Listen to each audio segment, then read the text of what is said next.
say, man, it's your boy Hustle out here at Summer Sauce 2025. And we're doing things in the community one day at a time. Some dope people that we're interviewing. All the way from South Carolina. Can you please tell me who I have? I'm Prescott. Some people call me Prescott M. But yeah, just Prescott 3 is the E. And yeah, I'm just the R&B singer. Yes, sir. Give the people a little bit of your rundown of what you've been up to and how did you get into this singing thing, man? Because I know it's just not like something that you done right off the bat. It's something that you had to grow into. Well, yes, I had to grow into the technique of it all. But no, my family manager over there. Okay. She has been around my family for a while, so I was inspired by them. And what happened was I was kind of picking up the baton because my father passed at 9. He was a musician and he was incredibly talented. Right. R.I.P. to Pops, man.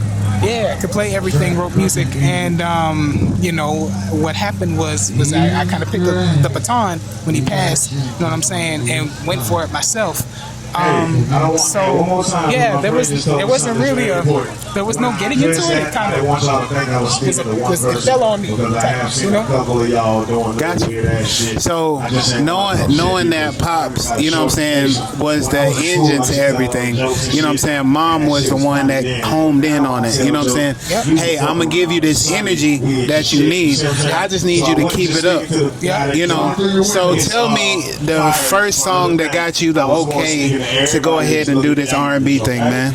Actually, it wasn't even a song. Okay. What it was, and this is really kind of how I guess I figured out like what I guess your why in a sense. So I love performing. I like being on stage. And when I was in high school, there was a talent show. Okay. Nobody had ever heard me sing before.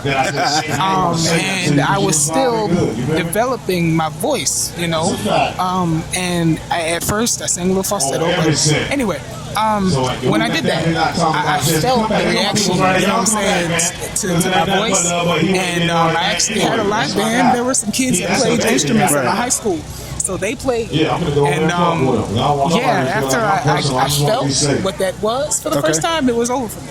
Man, hey, that's what I'm talking about. Feeling the energy from the crowd when you're at a festival or any talent show is a great thing because you got to know, like, people are looking for different. So when you step on stage, they're like, yo, what's this? You know, we got Drake that tried to sing, you know what I'm saying? Now we got another light-skinned guy. Not to say anything about that,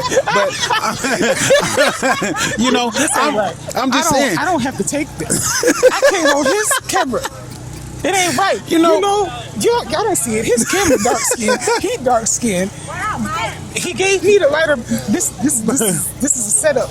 But nah, man, it's all love when you come on here, man. But it's just, you know, I've been in that spot where I felt the energy from the crowd. I felt the love because, you know what I'm saying, if you have a message and everything behind your music, they're going to give you that. You know what I'm saying? They're going to drive you to keep on making that music that you're making. So my number one thing is, too, man, how is the fear of stepping in a room that you haven't been in before? Like, say you're in a Coliseum.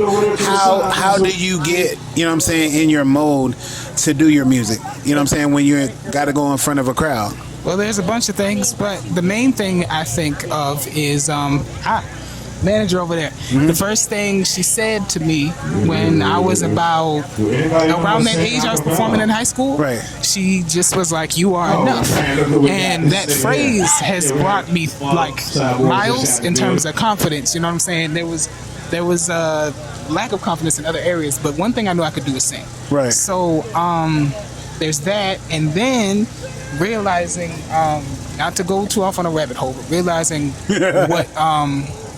realizing energy, you know, in a sense. Right. When you go into a space open, you know what I'm saying, with good intention, love, it comes back. So that's all. Man, look, having that drive and having a manager that is like Suge Knight, you know what I'm saying? She is gonna kick your behind if you don't do something right. So I see it all over there, you know what I'm saying? But very nice lady, you know what I'm saying, in a loving spirit, and just knowing that, you know what I'm saying, having that caring heart, you know what I'm saying, somebody that gives give a dang about you on what you do goes a long way. Mama is showing the best, you know what I'm saying, and then you got your backup, you know, be like, hey, if we're gonna do this, we're gonna do this together, a team, you know what I'm saying, together. So I understand that and I respect that. Now tell me about the song Rain, because you took over the whole entire room in North Charleston, man. I think both of y'all had the room like, yo, they can do that? Yeah. Like, tell me about that experience, man. Okay, so the quick backstory essentially is I'm from Massachusetts. I currently do not have a license. I've been working on that since I got here, moved to South Carolina. Right. You can get anywhere you need to on public transportation, and as you get more into the inner city, there was the invention and like start up of Lyft. Right. And there's buses. Okay. I mean, things are much closer together. So you could only have to take a few steps to get between here, North Carolina, between here and we're maybe Winston-Salem. Right. So I was trying to go over there. Now I'm saying, hop on the train, I'm in Winston-Salem. So that song was inspired from experiencing a lot of rain, because you know weather gets unpredictable in Massachusetts too. Right. And there were a lot of times I just watched cars go by. Buses, if you're trying to get where you're trying to get in a hurry and where you need to, it was easier to just walk. So I found myself in that situation, and I also did not like the feeling of being unprepared. It took me a long time to get organized, even a little bit. Right. So there was a lot of that happening. I took those two feelings, turned it into a song called "Why Can I Predict the Rain?" Hey, look, that was a fantastic breakdown of, you know what I'm saying, a song that I ever heard in my life. You know, just knowing that, you know what I'm saying, music comes from the heart and the soul, you know what I'm saying, that means a lot, man. So tell me a little bit, what does music mean to you, brother? Life. Life? That's it. Simple as it can get. I'm gonna die without it. You know, I can't breathe without it. Right. It makes my money. I have to work with it. I have a relationship with it. You know, it's a lot. So I'm just gonna say it's life. Okay. And I know, you know what I'm saying, if you had a group of guys out here that was a group, you know what I'm saying, what advice would you give them, you know what I'm saying, to carry on with them, you know what I'm saying, to go on with their journey of singing?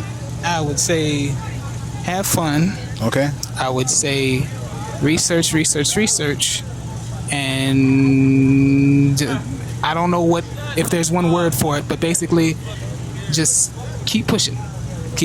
You do not need to be the success in a day. Right. Take that step, and each small step is what's needed that will get you there. You'll get further by taking small steps rather than stopping and getting discouraged. Okay. Yes, sir. Hey, man, like I said, it's only what you do. You know what I'm saying? The amount of work that you put in, giving it your all, 100%, not giving up. You know, nothing's given to you in life. Like he said, take small steps to get to where you need to be at. The journey's only beginning once you move your feet. Anything that you encounter, use it as fuel. You know what I'm saying? So only actions and motions speak louder than the words that come out of your mouth. You know what I'm saying? Make it happen. Every day. Hey, man, like I said, I want to give everybody their flowers on my podcast, man.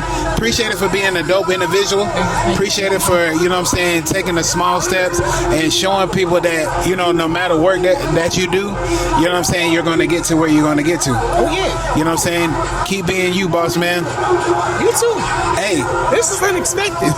I had no idea I was going to be interviewed today. Hey, look, when you see me and you see me out here, 9 times out of 10, I got my camera. So I'm a, you know what I'm saying? What I say about being prepared? You got to be prepared. Yes, sir. Man. Hey, look. Hey, man. We're at Summer Sauce. Stay tuned. Yep. A lot more to come. Yep. It's another great interview. It's another great episode from Muscle Man Podcast.